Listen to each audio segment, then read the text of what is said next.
नमस्कार दोस्तों, स्वागत है आपका और आपके साथ मैं हूं आशिमा त्यागी। दोस्तों फिर हाजिर हूं एक ऐसे महत्वपूर्ण विषय पर बात करने के लिए जो सीधा आपसे जुड़ा हुआ है। तो कोविड-19 की आज मैं बात करूंगी। कोविड-19 ने सिर्फ जिंदगियां नहीं ली, उसने भरोसा भी तोड़ा। डर के उस दौर में सवाल पूछना स्वाभाविक था दोस्तों, कि वायरस आया कहां से, किसकी जिम्मेदारी है और किसे इस जो है फायदा हुआ। लेकिन जब डर, गुस्से और राजनीति का कॉकटेल बनता है ना, तब सच से ज्यादा तेजी से अफवाहें फैलती हैं। आज का वीडियो उन्हीं बड़े दावों की पड़ताल है दोस्तों, ताकि भावनाओं से नहीं, तथ्यों से बात कोविड 19 की हो रही है। तो हम सब वाकिफ हैं कि कोविड 19 से किस तरह से पूरी दुनिया जूझी और किन किन समस्याओं का सामना करना पड़ा। लेकिन कोविड 19 की उत्पत्ति और अब तक का वैज्ञानिक निष्कर्ष क्या है, सबसे पहले मैं आपको बताती हूँ चर्चा के माध्यम से।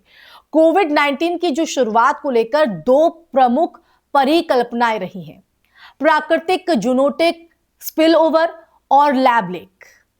विश्व के प्रमुख वैज्ञानिक संस्थानों, जीनोमिक अध्ययनों और स्वतंत्र जांचों ने अब तक निर्णायक सबूत किसी भी जानबूझकर बनाए गए जैव हथियार के पक्ष में नहीं दिए। वायरस के जीनोम में वो सिग्नेचर नहीं मिलता जो मानव निर्मित इंजीनियरिंग को साबित करे। यह कहना कि इसे किसी व्यक्ति या समूह ने जानबूझकर फैलाया है, सबूत के बिना एक गंभीर आरोप है दोस्तों। जी हां, गंभीर आरोप। वर्ल्ड हेल्थ ऑर्गेनाइजेशन की शुरुआती रिपोर्ट्स और बाद के स्वतंत्र विश्लेषण ये बताते हैं कि जो डेटा है वो अधूरा रहा। राजनीति ने जांच को कहीं ना कहीं जांच को प्रभावित किया, लेकिन निष्कर्ष अभी भी अनिश्चितता के दायरे में है, आरोप तय नहीं। तो दोस्तों आप समझ रहे हैं कि कोविड 19 का आज जिक्र क्यों हो रहा है और क्यों ये सीधा हम लोगों से जुड़ा हुआ है, क्योंकि इसके पीछे या इसके भीतर घात जो चीजें हुई हैं वो हमें ही कनेक्ट करती है। तो बिल गेट्स और फायदा वाली थ्योरी पर आते हैं दोस्तों। बिल गेट्स पर अक्सर ये आरोप लगाया जाता है कि वैक्सीन या पब्लिक हेल्थ निवेश से उन्होंने साजिश रची। तथ्य यह है कि उनकी जो फाउंडेशन दशकों से टीकाकरण, पोलियो उन्मूलन और महामारी तैयारी में काम कर रही है, जिसे कई देशों और संस्थानों ने पारदर्शी ऑडिट के तहत देखा भी। आलोचना, हितों के टकराव पर सवाल, ये सब वैध बहसें हैं दोस्तों, लेकिन बिना दस्तावेजी सबूत महामारी फैलाने का जो आरोप है वो न्याय संगत नहीं है, वो सवाल खड़े कर देता है। क्योंकि बिना किसी जांच के या बिना किसी तथ्य के हम अगर आरोप किसी बात को लेकर मढ़ दें तो वो सवाल खड़ा करेगा ही। अब आते हैं एप्स्टीन फाइल्स पर। एप्स्टीन फाइल्स क्या है, साबित हुआ क्या नहीं। जेरिफाई एप्स्टीन से जुड़ी फाइलों में कई प्रभावशाली नाम सामने हैं और ये सच है। ईमेल्स और संपर्क सामाजिक व्यवसायिक रिश्तों को दिखाते हैं, महामारी साजिश को नहीं। कानून में जो है फर्क होता है दोस्तों। संपर्क होना, अपराध में सहभागिता। किसी भी आरोप के लिए समय रेखा, मकसद और प्रत्यक्ष सबूत चाहिए जो यहां मौजूद नहीं है। समझ रहे आप, यहां पर मौजूदगी ही नहीं है। चीन, वुहान और लैब लीक की जो राजनीति है, अब उस पर आते हैं। वुहान के संदर्भ में अगर हम देखें तो लैब लीक की चर्चा हुई और पारदर्शिता की कमी पर सवाल भी। और ये कहना ठीक है कि चीन ने शुरुआती डेटा साझा करने में देरी की, जिससे संदेह और बढ़ा। लेकिन संदेह और निष्कर्ष अलग चीजें हैं दोस्तों। राजनीतिक बयानबाजी ने वैज्ञानिक बहस को कई बार पटरी से उतारा।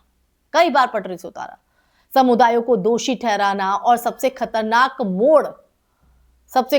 मोड़ जब किसी वैश्विक संकट को पूरे समुदाय, धर्म, जाति या नस्ल पर थोप दिया जाता है ना, तब यह न सिर्फ गलत बल्कि खतरनाक भी होता है।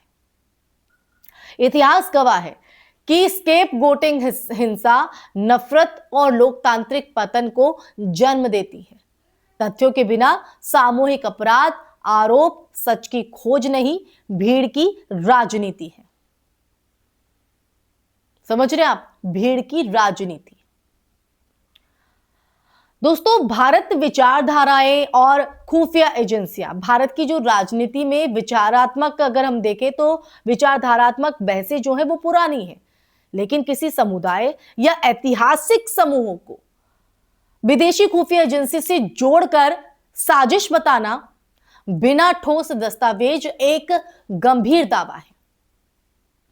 मोसाद जैसी एजेंसियों पर किताबें, रिसर्च और कहीं ना कहीं जो डी क्लासिफाइड दस्तावेज है वो मौजूद है, पर भारत की आंतरिक राजनीति को नियंत्रित करने का जो दावा सबूत मांगता है, अनुमान नहीं, सबूत मांगता है। अब वो सबूत आए कहां से? तो वो सबूत अगर नहीं है तो फिर आप अनुमान के जरिए कोई भी आरोप नहीं मर सकते। तो फिर ये कहानियां क्यों फैलती है, इसलिए ये सवाल खड़ा हो जाता है दोस्तों, क्योंकि डर बेचता है, सरल दुश्मन गढ़ना आसान है और जटिल सच मेहनत मांगता है। एल्गोरिथम उत्तेजना को बढ़ावा देते हैं, राजनीति उसे हथियार बनाती है। नतीजा आधे सच पूरे झूठ। और यही हो रहा है, यही इस तरह के मामलों में हुआ भी। गुमराह करना बहुत आसान है, लेकिन सच से रूबरू कराना उतना ही चैलेंजिंग होता है दोस्तों। तो दोस्तों, सवाल पूछना अगर आज हम देखें तो लोकतंत्र की रीढ़ है, लेकिन सबूत के साथ, तथ्यों के साथ, जांच के साथ। महामारी जैसे संकट में हमें दो विकल्प मिलते हैं, या तो हम तथ्यों की रोशनी में कठिन सच्चाइयों से जूझें, जैसा कि मैंने कहा कि सच को बताना बहुत मुश्किल होता है, या फिर नफरत की आसान कहानियों में उलझ जाए। ये वीडियो, ये चर्चा किसी व्यक्ति या देश का बचाव नहीं, सच का बचाव है।